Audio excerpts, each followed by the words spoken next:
Yung mga bro, ngayon, sasalubungin natin ang ilang di inaasahan pero nakaka-excite na balita mula sa pandaigdigang eksena.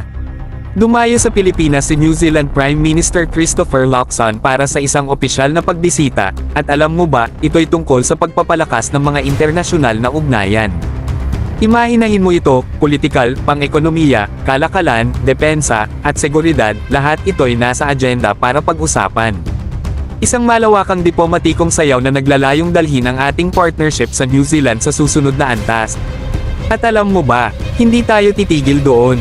Ang mainit na usapin ay ang dalawang pangunahing kasunduan, ang Mutual Logistics Supporting Agreement, MLSA, at ang Status of Visiting Forces Agreement, SOVFA. Ito'y hindi lamang mga karaniwang kasunduan, mga bro. Ito ay mga game changer na idinisenyo upang palakasin ang kooperasyon sa depensa at maghanda ng daan para sa isang comprehensive partnership sa taong 2026.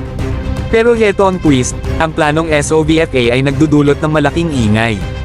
Sa kabila ng limitadong ugnayan sa depensa sa pagitan ng Pilipinas at New Zealand, ito ay isang matapang na hakbang na nagpapakilos sa lahat. Ito'y nagpapakita na kung minsan, ang mga di inaasahang partnership ang nagdudulot ng pinakamalaking epekto.